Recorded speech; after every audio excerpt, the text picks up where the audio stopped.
Are you a professional pillow fighter? Or a 9-to-5 low-cost time travel agent? Or maybe real estate sales on Mars is your profession? It doesn't matter. Whatever it is you do, however complex or intricate, Monday.com can help you organize, orchestrate, and make it more efficient. Monday.com is the one centralized platform for everything work-related. And with Monday.com, work is just easier. Monday.com, for whatever you run. Go to Monday.com to learn more.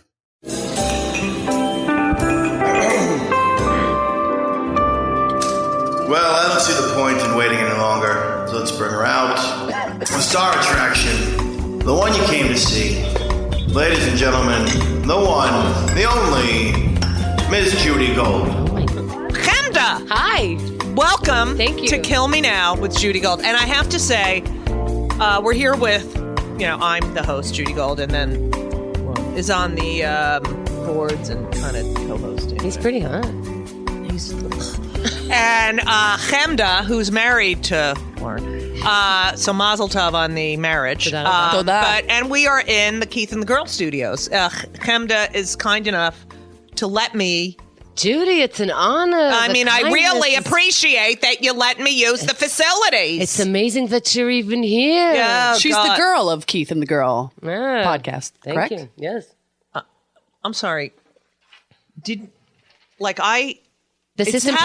happens a lot. Like I'm sorry. I'm talking, and then I hear someone who's like listening. I know. Our somewhere neighbor, else. he's like so nosy. It's, he stops by and tries to have sex with us. It's weird. It's very weird. So, yeah. Chemda, your last name is Khalil. It's spelled Khalili, but it's actually Right. Khalili. Khalili.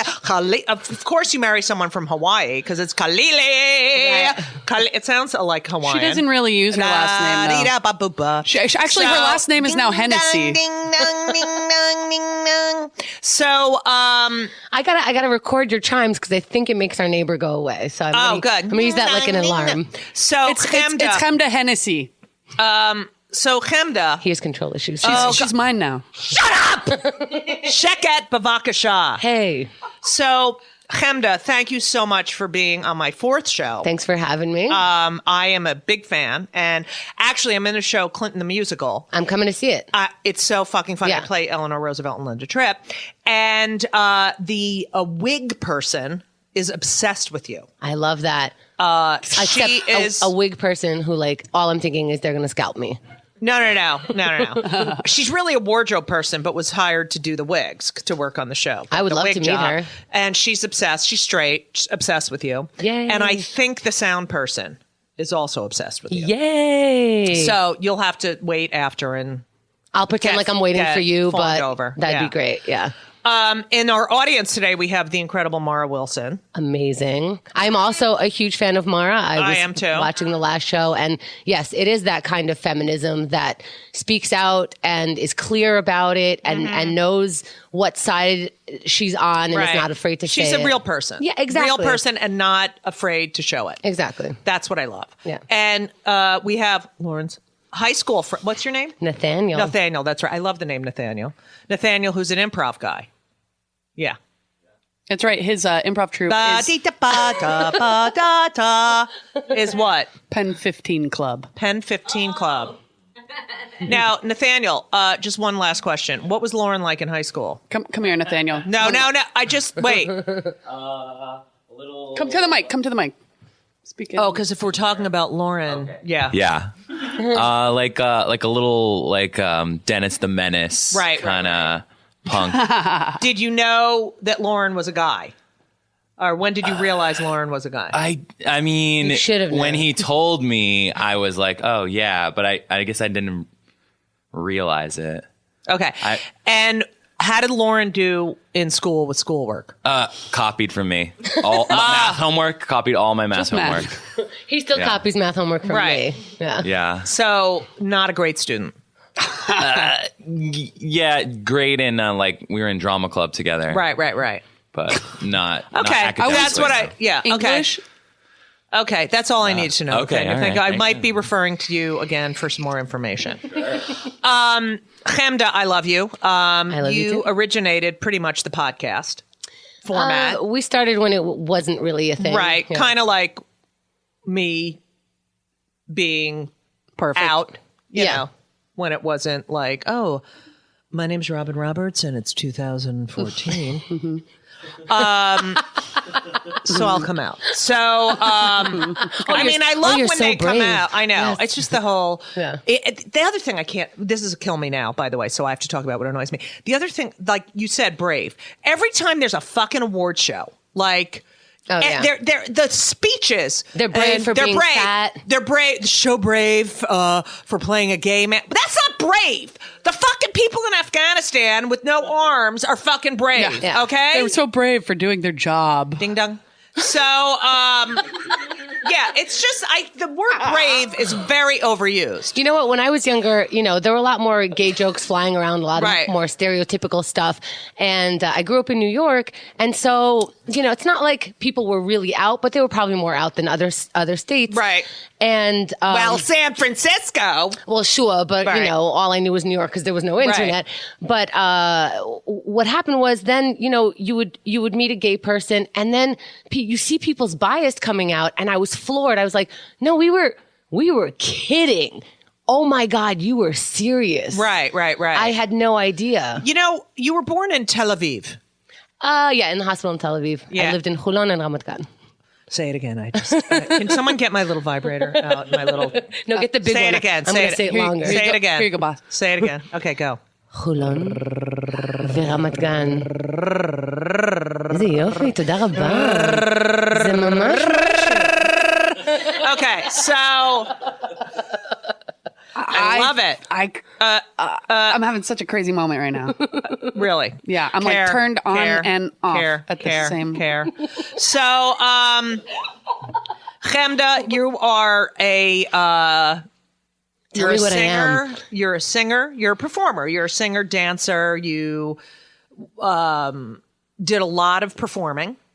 Yeah, I did. I didn't think that it would go that way. You see Madonna and you're like, she must not have parents. She just does things the way she wants to do them. Right. She touches her crotch on stage. So I thought you had to be. Yeah. So go ahead. I thought you had to be more eccentric, and it turns out I am the most eccentric person that your average person will meet, and I had no idea. Right. Because, again, like Mara Wilson, honest, not putting on a fucking show for anyone. But the point is that this is a kill me now moment about Madonna. The point about Madonna is that, you say she's, this fearless. Yeah. She went to Hamilton. Did you hear this? The other night, she went to see Hamilton, the musical. Oh, yes. Great. And was on her phone texting the entire time on the fucking phone. Now, for everyone listening, when you are a performer and you are on a stage, even though you think no one sees you texting, the light is so bright, and I hate you. I fucking hate you. I'm so distracted by you. All I see is your crotch lit up. Right, and it's like in your face, So anyway, so she's texting the whole time. So Lynn Manuel. I was taking pictures of Julia Murney during your show. You are? Just from the side. Okay, bye. So, Lynn Manuel at the end of the show says, Madonna's not coming back for a cast photo. And then they did the Broadway Cares Equity Fights AIDS speech they do at a lot of the shows to raise money. Yeah. And he said, and there's someone, I don't know the exact quote, but something about there's someone in the audience who was a celebrity who was texting the entire show. And I know she could make a very big donation to Broadway Cares Equity Fights AIDS since she has so much money. Someone said this to her? Lynn. On stage. Listen, well, she was... Yeah, I am. Doing it's just the speech, amazing. Though. And that's what he said at the end of the speech. Yeah. Wow. Called her out. That's so rude, especially for a performer. Absolutely. So did she... I don't know. Here's what I think. Why don't you do some research while I'm talking to Chemda? I think Madonna lately, and she was known for this throughout her career, just trying to get attention. But, when you look at the work, it's not just trying to get attention. She really was always putting out a message. But now I feel like she's making out with this guy. I know. It's she's like texting. Just go.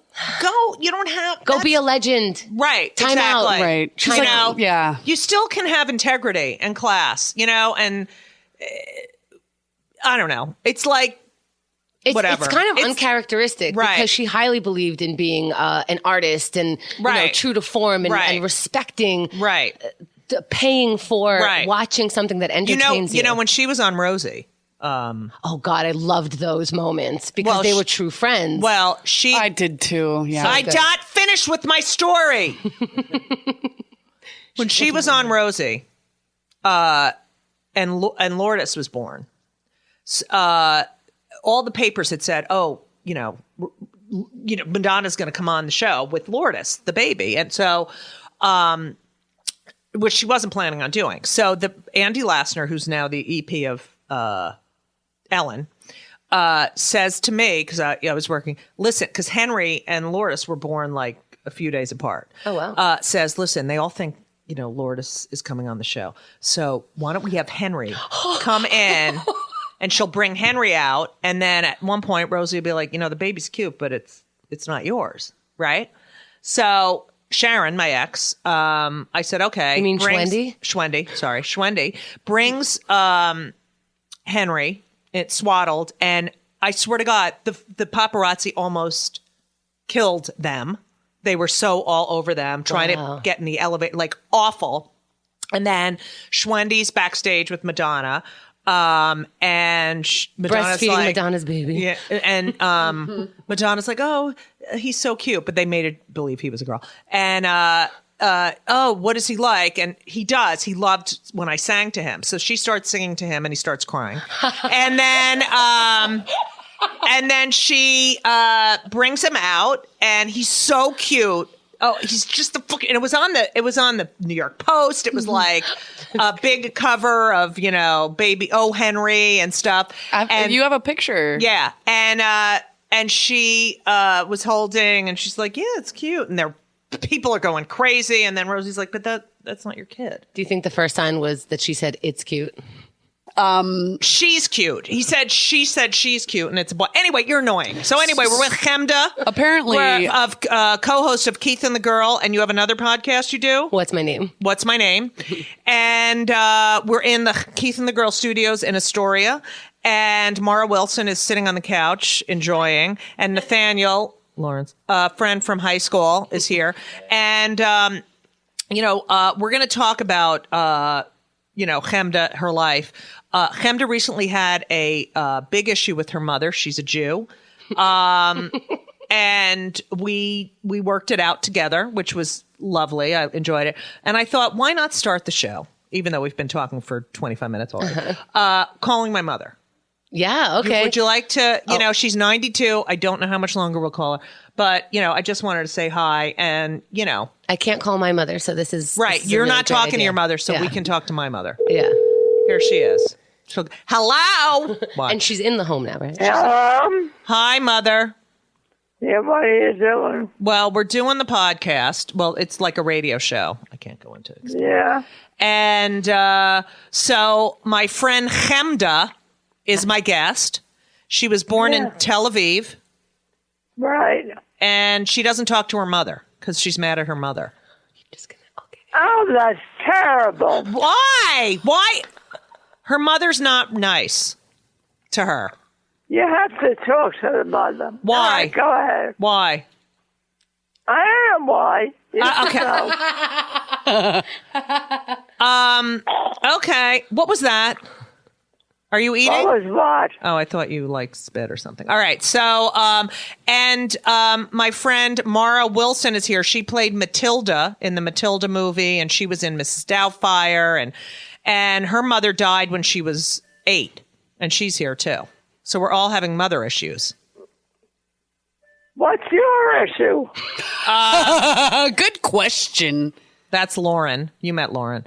I don't have no issues, Ma. You were. I'm perfect. Yes, you are perfect. You are a perfect mother. What do you think of Judy?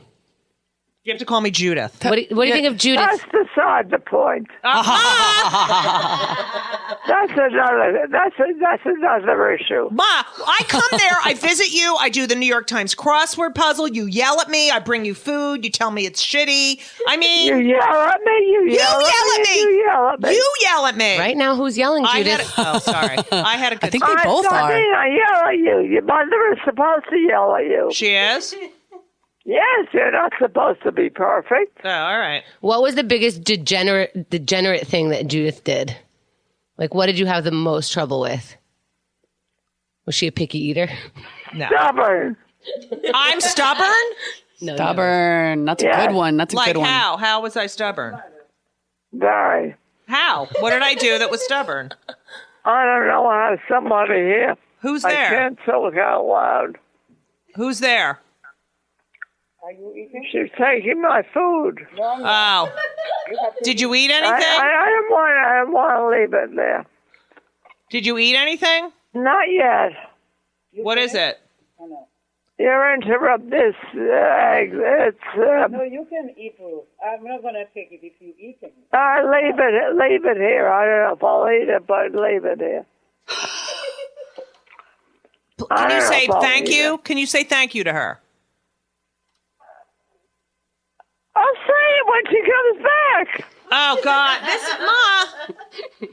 All right, so can you just give me one instance where I was stubborn and it was annoying? How about this one where you need to know how you were being stubborn? Yeah, I need to know how I'm stubborn. Was she late for everything? Was she late? For everything. You know how she does now? For everything. I know, I was always late. What is that? Everything. She was never on time. I'm late too. Me too. Right. What do you think? And I'm very prompt. Yeah, we went to Uncle Emil's funeral, and we were there before the body had arrived. We were in the... So what? All right. I was there, at least. I was there on time. Okay, that's great. If you had to change something about Judith, what would it be? If I have to change something... About me, what would it be? One thing? Yeah. Just one. That's nice, Ma. How can you ask me one thing? Okay, you can say like 2 or 3. All right, say, what would you change about me?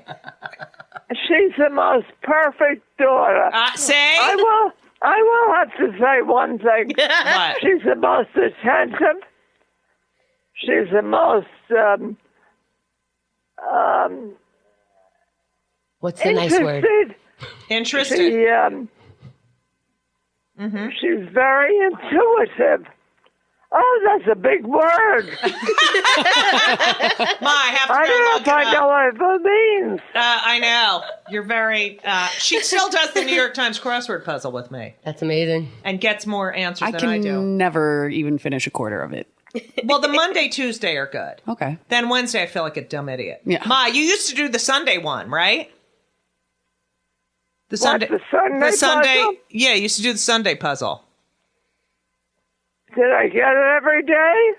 No, you would do... The Sunday would only be once a week, Ma.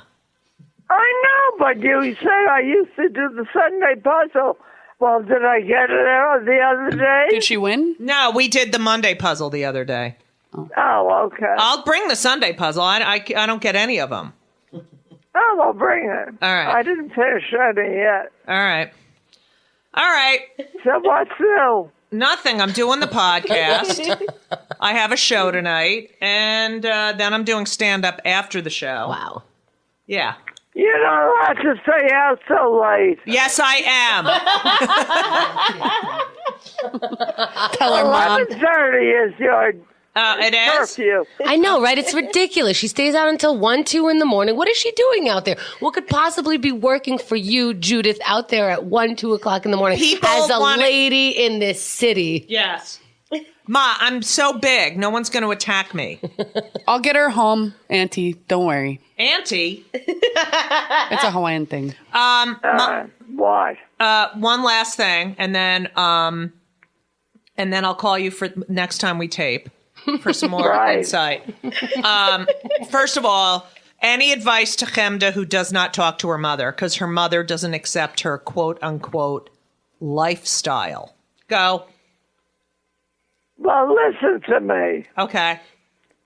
Her mother may not like her lifestyle, but she has to compromise.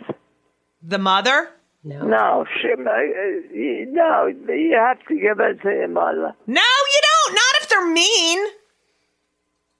What do you mean she's mean? She's horrible and mean and says awful things, so she should not subject herself to that. She doesn't like her lifestyle? Yes, quote unquote. You love my lifestyle, right? Ma, you've been accepting of me in your own little way. I accept it. Right, you accept it. Correct. So, well, the mother will have to accept it a little. Right, there you go. She'll have to compromise. Yeah, so the mother has to compromise. Yeah, but they both have to compromise. No, all right. No. Well, the thing is, there's already compromise on Chemda's part. Yeah, there's no Chemda has compromise compromised. Yes. on the mother's part. And the mother, What? Chemda has tried and reached out and tried to compromise, and the mother will not accept it. I'd like to throw my dad under the bus here as well. They are both equally. The mother will not give in to anything? No, her mother and father will not give in to anything. Well, that's a lost cause. Okay. Thank you. Thank you. Thanks, Auntie.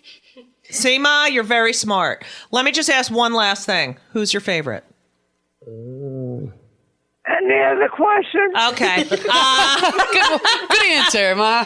All right. So I will be calling you next week when we're recording, because you're an excellent guest. That was a recording? Yes, you're on the radio, Ma. Oh my God. Haven't you learned by now? Ma, I have to record everything, and you can't die because I will have no career. That's true. What kind of a remark is that to make? I'm just letting you know.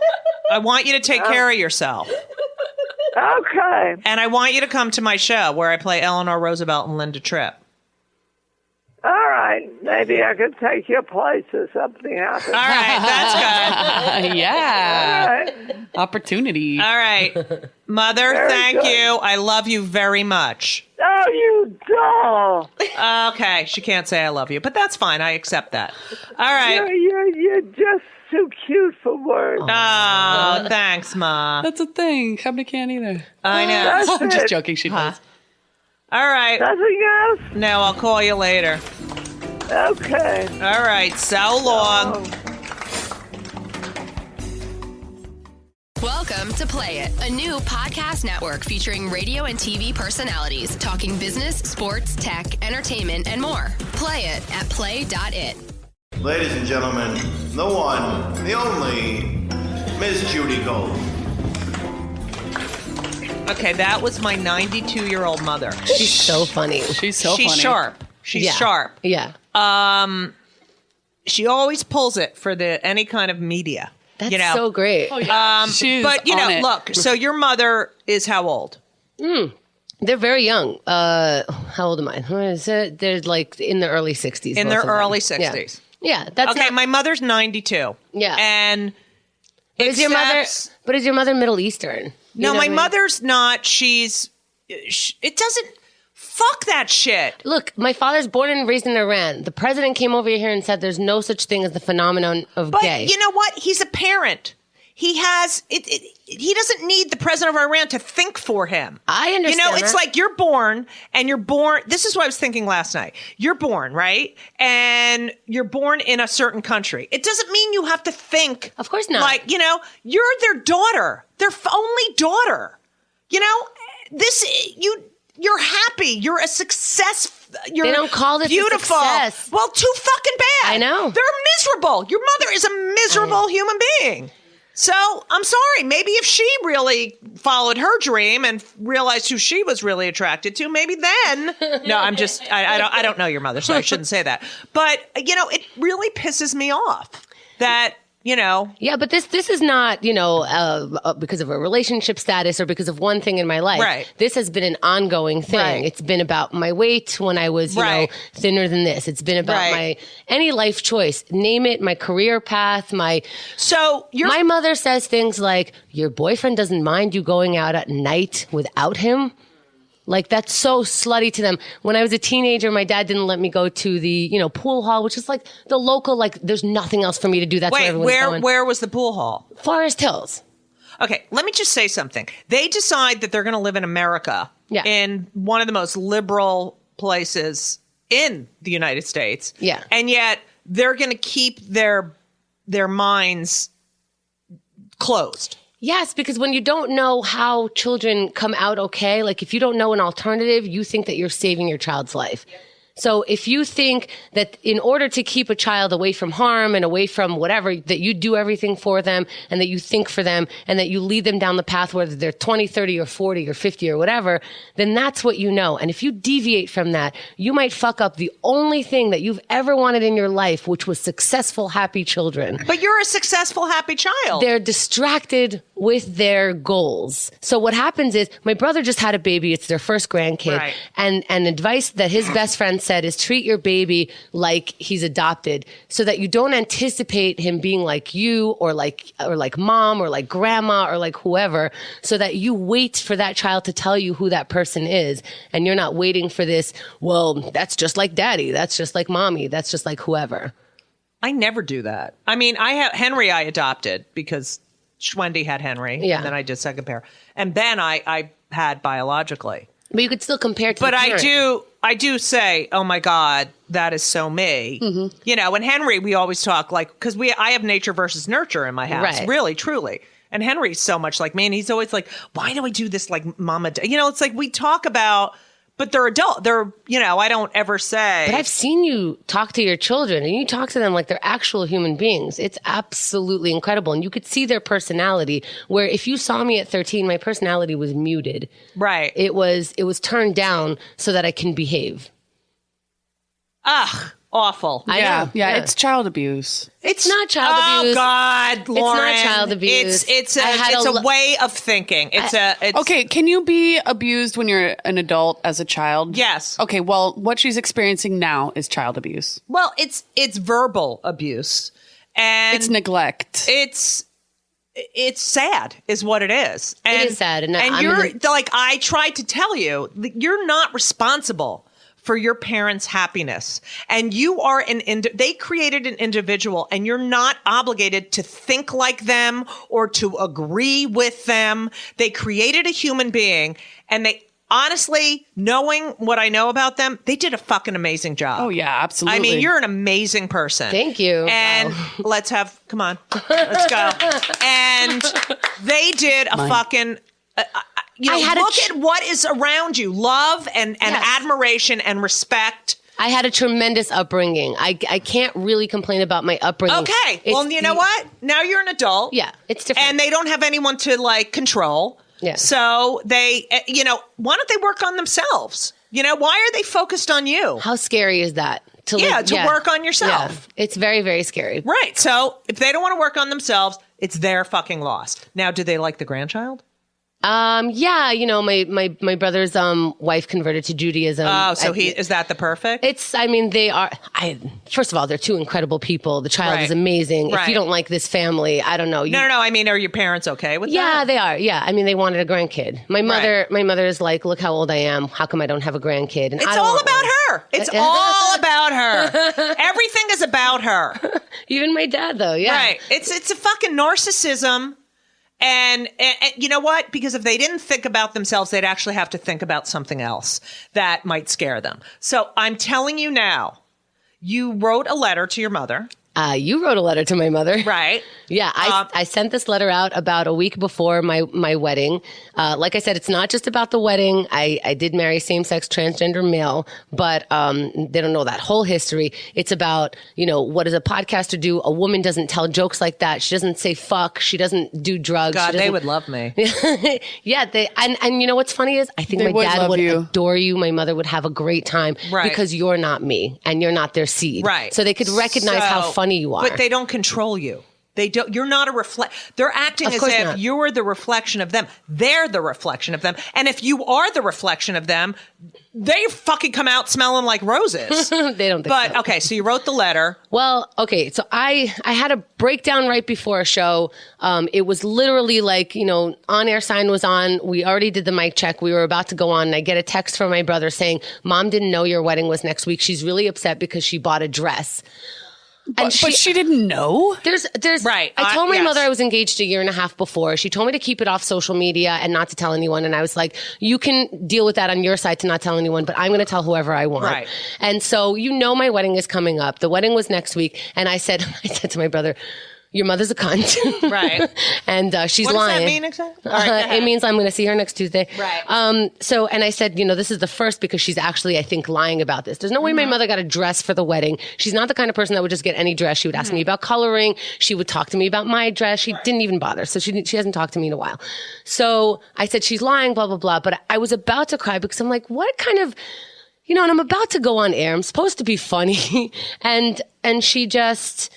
And I did fine, but I couldn't believe the next level shit. So I called Lauren immediately after. Lauren was at your place and, he goes, can I put you on speaker? And I'm like, oh, I'm fucking going to get it from Judy. I know, because I know he's at your place.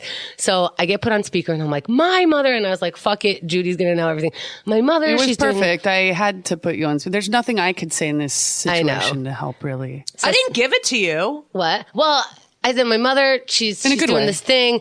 And I hear Judy, give me the phone. Give me the phone. Yeah. Oh, she was rocking back and forth in her seat, trying to listen and be patient. And finally, she's just like, patient. I got through one sentence and you get on the phone and go, what is going on? That was great. That was great. No way. You are an adult. Write this down. Do you have a fucking pen? Write it down. I'm like, oh my God. Oh my God. Where's the pen? I swear to God, I think I was either writing in crayon or some broken pencil. And I'm just like, shock. There's going to be a test after this. I know it. And so you told me to write the 3 sentences.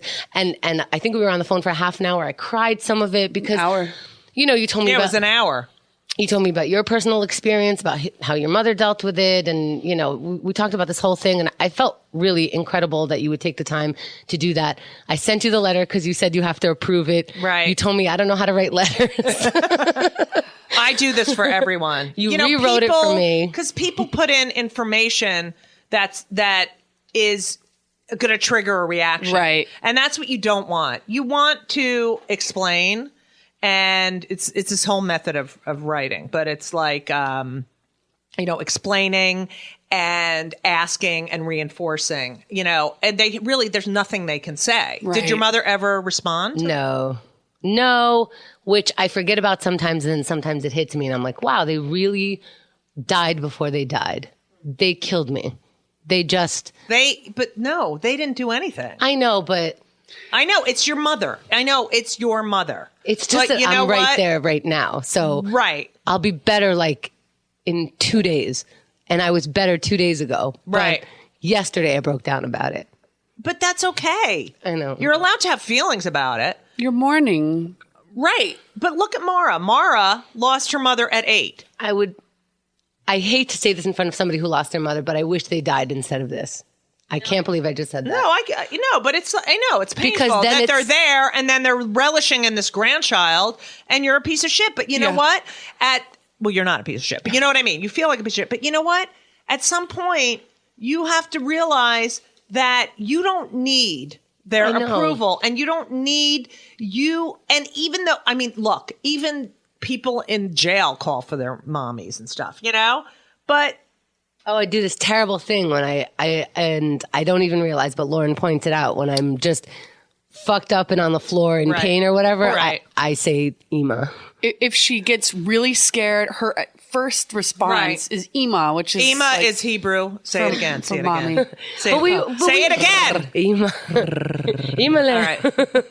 But we were never that close. I'm not calling out for my mother. I know my mother's not going to comfort me. You just want a mother. Yeah.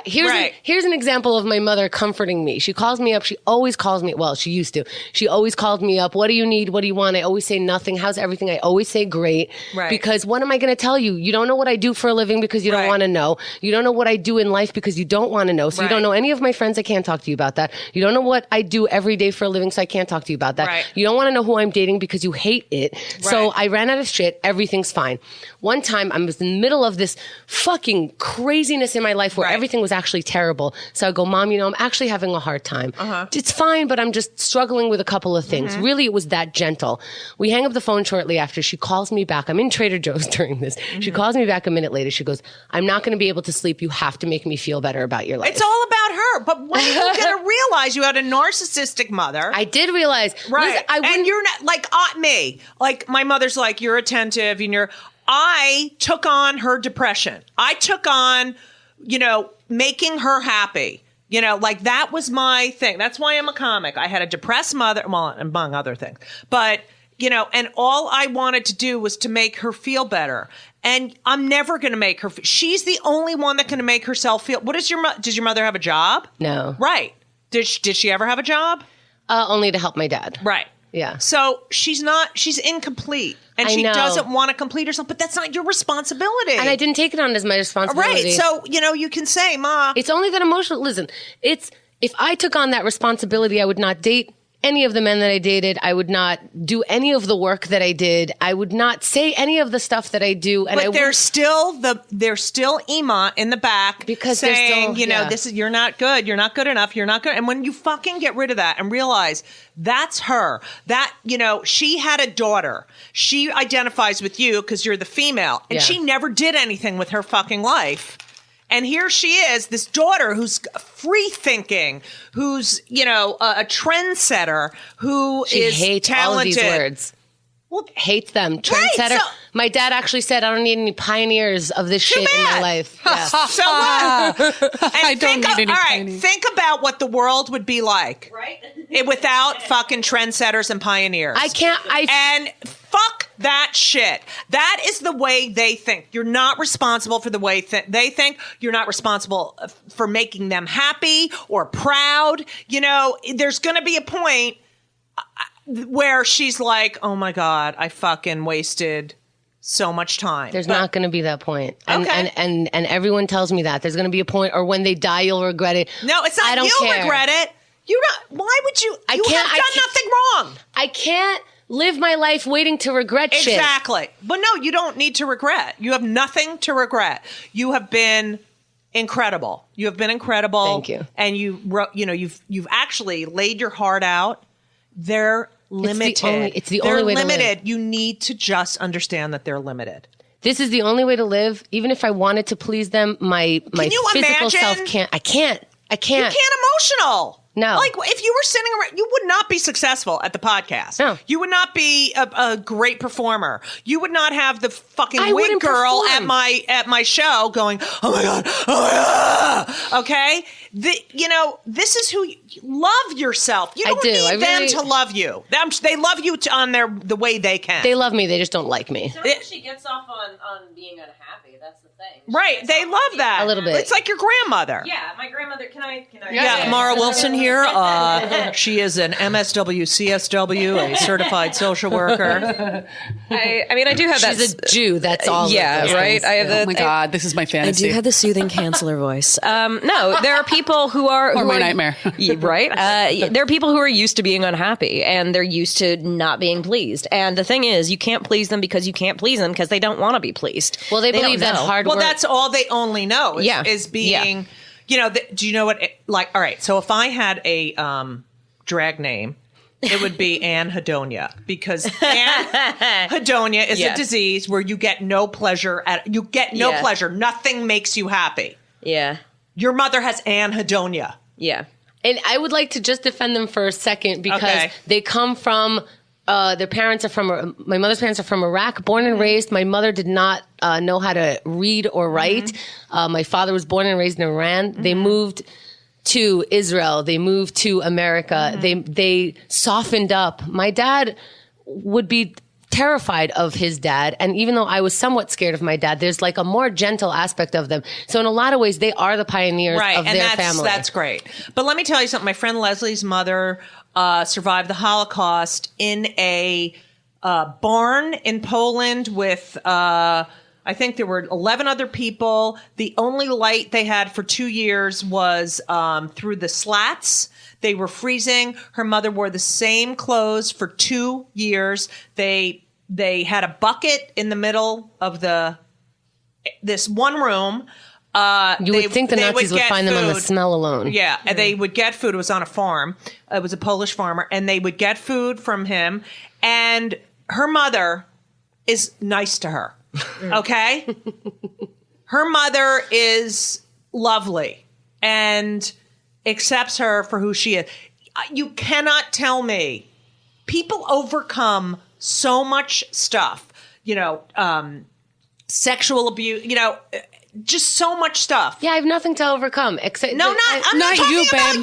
It's not about you. Now you're turning into your mother. It's about your parents. It's about your parents. This is the world. If they are not willing to say, oh my God, this is the world, I want to learn more about it and be a part of it, then that's their problem. It's their loss. I better be on the show again when I could be funny. You're funny. I don't know. We talk to my mother, and we all have everyone here has mother issues. Yeah. For No, Lauren. this is a great show. But it's like, it's the mother. We have to call this the mother issue show. I mean, Mara, come on. And then she gets this stepmother who wants her to be Catholic. Yeah. And I also understand the super, the immigrant, the religious immigrant thing. Right. My stepmother is, from the Philippines, and she's very Catholic. And honestly, the thing that helped her the most was getting dogs. Right. Because now she has pets that she can take care of and love, and it's soothing to her. That when do they have a pet? No. Because they would have to focus on the pet. I think I realize now that my mother has OCD. Yeah, and she can't have that. She's like, oh, we moved back to Israel, and there's so much dust here. I have to mop the floor every morning. So your mother has OCD and hedonia. What else does she have? Sounds like a personality disorder, honestly. She is a flawed person. You have to accept that. Yeah. We're all flawed. And you did nothing wrong. You did nothing wrong. You are who you are, and that's great. And they are sweet. Your mother is sweet, and I've seen her smile, and I've seen her be genuine, but she has locked herself It's not up about you. It's about her. And it's probably her defense mechanism is being closed-minded because she's afraid. Definitely. She's had so much, she's had change and upheaval in her life. So what has she done? I mean, to some degree, I understand, I understand shutting yourself in against stuff. I'm very risk averse. Right.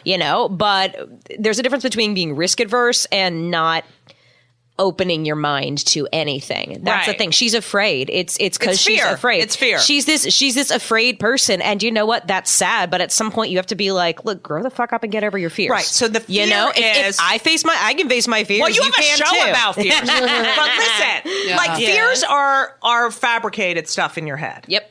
You're not all I have to say is you're not responsible for your parents, and you better fucking get over it. Now. Welcome to Play It, a new podcast network featuring radio and TV personalities talking business, sports, tech, entertainment, and more. Play it at play.it.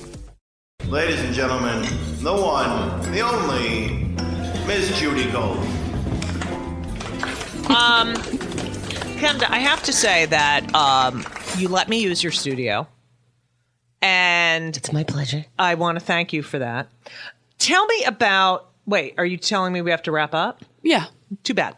So, Chemda, what pisses you off? What pisses you off the most? I have and maybe it's good that I'm going to go completely on the dumb side. What pisses me off is how much I like Starbucks.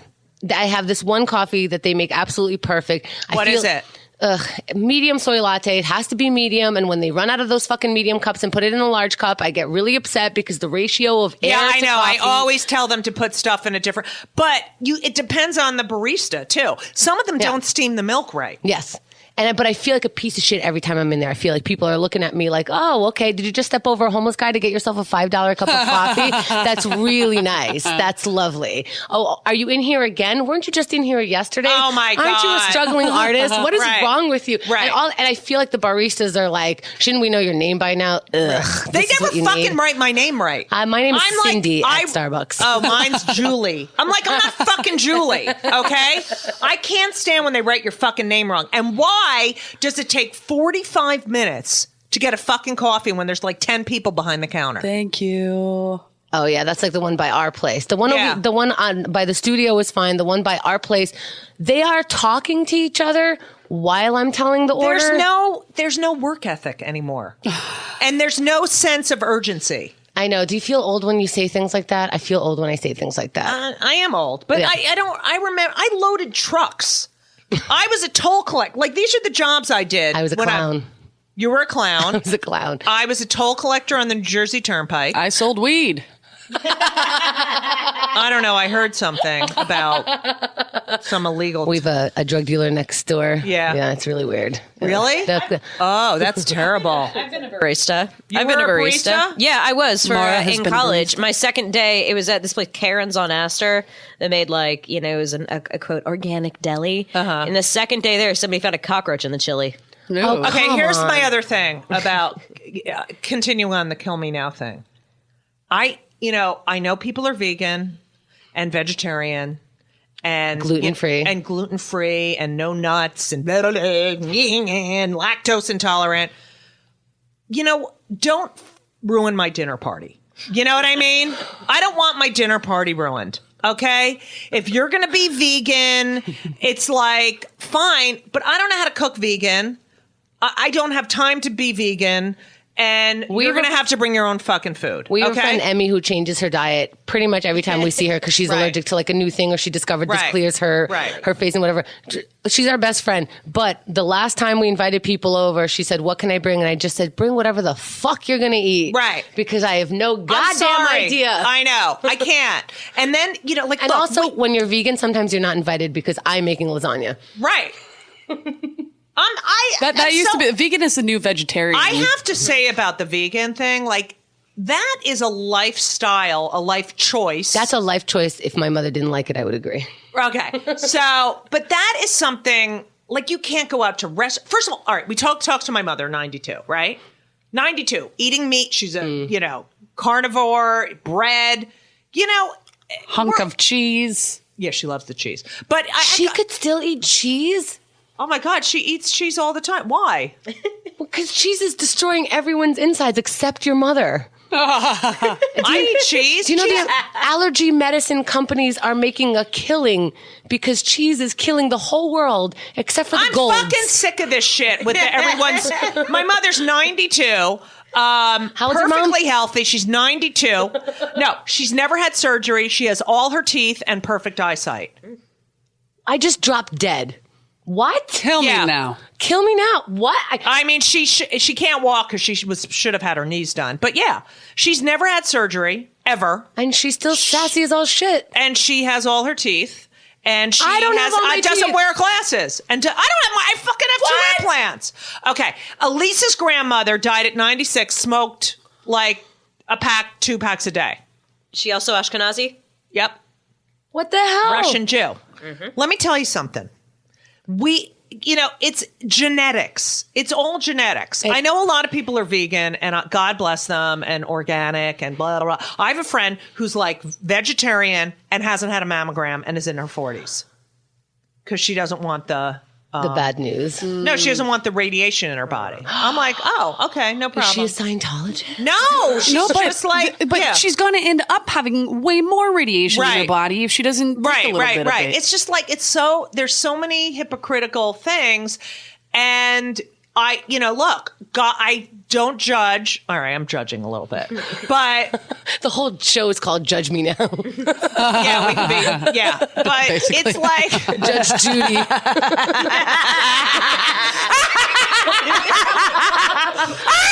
Oh my God! So that was my fault, everybody. So yeah, it really. That whole but here's the other part. This is the other half of the vegetarian vegan kill me now section. Is the like that whole we're not judgmental, but they're like, oh no, I'm vegan. Like I'm so much better than you. I have so much more self-control, and no, I don't eat that. And like, there's two guys in the band of my show who are vegan, and I just walk in every night, and I'm like, oh God, you guys have some filet mignon. It's so good. But one of them eats Skittles the whole show. I'm like, you won't have a steak, but you'll eat fucking Skittles? Taste the rainbow. For a while, we had one of those old TVs. Like I hadn't bought a TV in 20 years, and then they switched it over, and you had to have a flat screen. And I just wasn't in the mood to go out and buy a flat screen, whatever it was. And people would be like, "Did you see this show? Did you see that show?" And I always pause because I didn't want to go, oh, I don't have a TV, because I was afraid to get that response. You don't have a TV? Oh, do you read like all the time? Right. Oh my God. I was just like, oh no, we're just in between TVs right now. We're just, we're shopping around. We're just like, we're consumers. Yeah. I don't own a TV, but I just watch fucking Hulu and Netflix all the time. You have a computer, and right? HBO Go. I'm always watching My kids never TV. watch shit on television. Yeah. Like Ben has the screen for his Xbox or PS4 or whatever the fuck he has, and now he gets. That's how we watch TV. Yeah, that's how he watches TV now. Yeah. I watch just because I don't own a TV, but God, do I watch it? I know. I have a friend I grew up with, Joe Purdy, who's a TV writer. No TV. He grew up without a TV, would go to the neighbors, and now he's a writer for television. That's probably why he's a good writer. Well, it doesn't mean that you don't know how to write a story and how to make things funny. No, I'm just saying he writes for TV. I love that. Yeah. Oh, wow. You take like on camera film classes, and they'll be like, well, you have to watch TV because this is what you're doing. You got to know what shows are on and all this shit. And I'm just like, there's no you don't. Everyone, like, it's so funny. There's this set path, and then someone goes their own path, and everyone's like, oh, that's the new path, Right. It's like, that's what technique is called. You find your own way.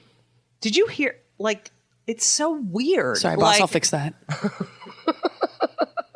It's like someone else is here. I opened that path for my younger. I have an older brother and a younger brother. My older brother was a little more conservative growing up. He was always reading like business books. Right. He's doing really great. My younger brother was a little more manic like me, and so I always wanted to go out. I essentially broke my parents a little. And by the time he was a teenager, they were like, "I don't care where you're going anymore." Plus, he has a penis, so it's a whole different thing in a Jewish family with the wiener. But I like that he thanks me to this day. That's good. Yeah. So you get all right. Now, before we go, because Lauren's giving me the fucking. Lauren's giving me the fucking.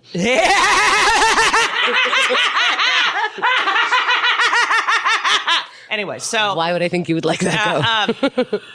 So I have one last question. You pretty much were at the genesis of this podcast, ultimatepodcastingguide.com.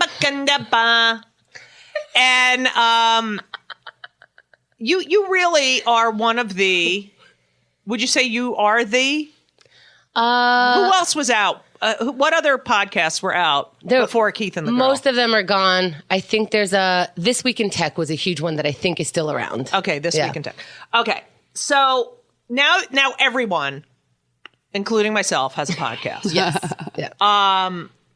We just celebrated 10 years. 10 years. Which is about how long podcasting has been around. They were featured. Mazel Tov! And you were on the Village Voice cover. And you guys are pretty much, everyone, when I say Keith and the Girl, oh yeah, right, yeah. Everyone knows it. That's exciting. I remember the stickers around NYU. Yeah. Oh, nice. So, how does it feel? Like, I feel it because I was out, and then, like I was saying, how, like, I was out, and then all of a sudden, a big celebrity comes out, and it's like, oh my God. But they waited until they were, Yeah. How does it feel to see all these, like, successful podcasts, people you've helped establish, that you taught about how does, like, do you have a good feeling about that? Do you have a... If I said that I had 100% good feeling about that, you have to call me an asshole, right? Asshole. But I have a mostly good feeling about that because I still get respect from those people. And, when you tell me things like, if you tell another comic, Keith and the Girl, and they have a respectful response to it, then they're not just stepping on me to go to do their podcast. We are this thing together. Somebody had to start stand-up. Somebody had to start musicals. Somebody had to start absolutely everything. And it's not like I started the medium. I was maybe one of the first people to make money on it, or to make a living on it. I like it because when I used to tell people what I did for a living, they looked at me like I was, in my mother's basement with some antenna on the roof, like reaching other nerds and stuff. Right. So now it's more popular. Ads get in touch with me, like sponsors get in touch with me because they recognize that podcasting is an actual thing. Can you send them over? Absolutely, absolutely. And so I think it's really a lot of fun. So we've gotten to talk to. I don't think I would have gotten to meet Mara Wilson, or at least not. I mean, Mara Wilson's awesome. Yeah, and I'm on your show now. Like that has to do with but that. you were helpful. Like you and Lauren were always like do a podcast, and like Jim Norton. A lot of people have told me to do a podcast, and then I was like, oh, everyone else. But it's like I know mine's different because I'm different than everyone. So. Exactly. I think we do something different, even though we do a comedy show, and a lot of the stuff out there is comedy. Right. I think that this is incredible. There's room for absolutely everybody. That's in every what I genre. say.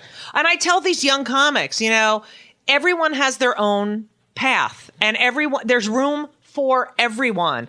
And just because someone got a deal or is successful doesn't mean that you're not going to get one in a few. You're in this for life, Yeah, you have no choice. This is what I'm going to be doing. If it's not this, it's some other artistic. And you said there's some podcasters who I don't even know where they are anymore. Yeah. There's comics from 30 years ago when I started that I don't. Where the hell are they? You know? Chemda, sorry to interrupt. No, Chemda, you asked me the other day if I had a quote, if I could give you a quote. And the truth is that I was thinking about this, and I feel like.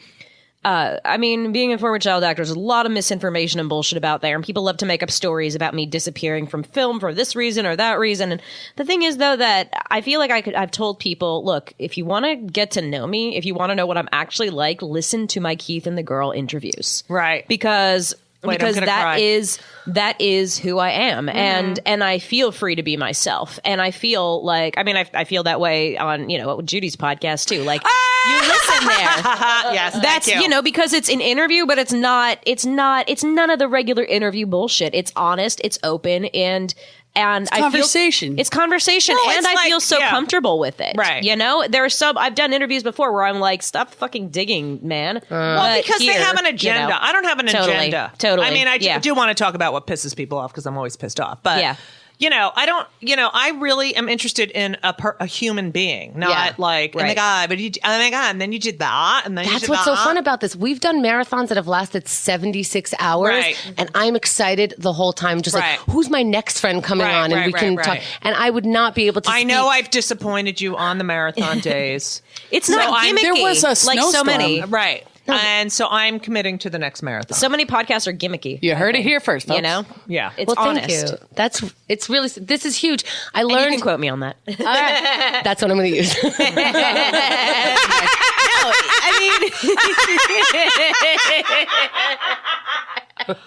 Okay, sorry. All right. So anyway, I just, I'm glad that doesn't piss you off. It could piss other people off that I'm doing comedy without ever doing stand-up. Who gives a shit? I call myself. You know how many people did stand-up to not do stand-up to get a job? Absolutely. People are like, oh, I can put 5 minutes together, blah, blah, blah. And here's my life, and here it is, and get me a deal on it. That to me. Meanwhile, I'm sitting in fucking Dallas Buyers Club shitty hotels, writing jokes when there was no internet and no phone and nothing, and yet they're like, here's 5 minutes, I'm going on YouTube, yeah. I know that song. Yeah! You too. Hi. I talked into my camera for 35 seconds and now I'm a star. I have 8 billion followers. I don't fucking understand it. I really don't get it. So we got to do more YouTube videos.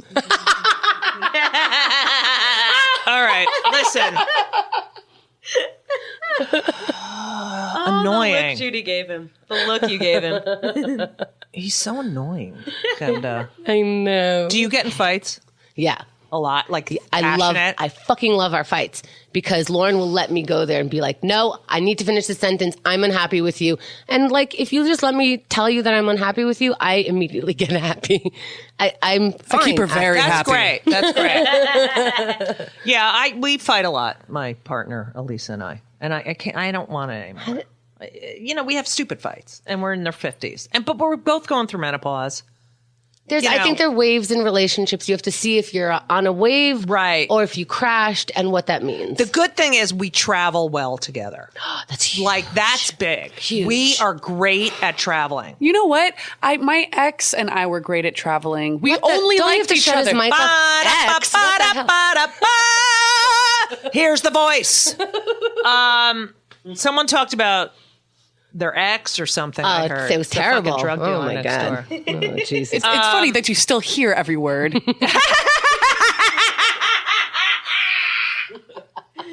All right. Chemda, will you be on again? I would love it. Mara, you'll be on again. Hell yeah. This was a lot of fun. Mara snuck on this one.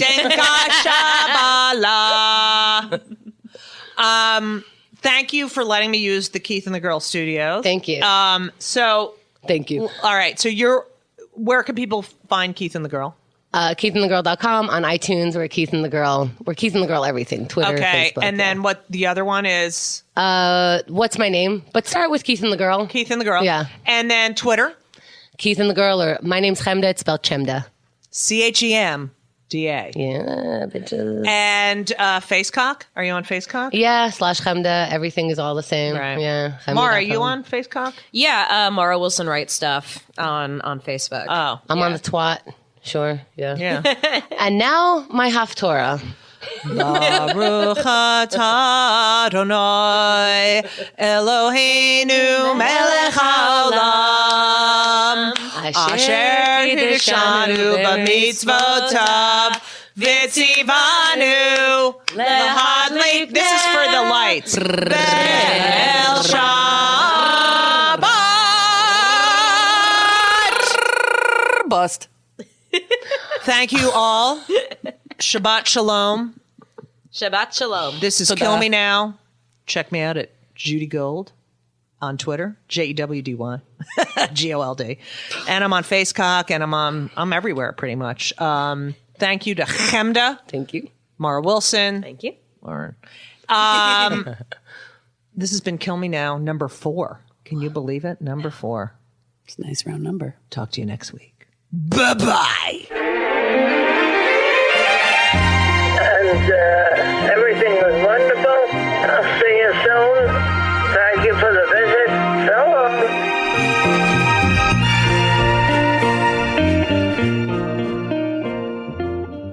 long. Hey, I'm Ryan Reynolds. At Mint Mobile, we like to do the opposite of what Big Wireless does. They charge you a lot.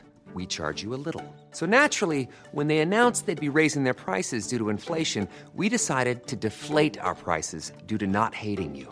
That's right. We're cutting the price of Mint Unlimited from $30 a month to just $15 a month. Give it a try at mintmobile.com/switch. $45 upfront payment equivalent to $15 per month. New customers on first 3-month plan only. Taxes and fees extra. Speed slower above 40 gigabytes. See details.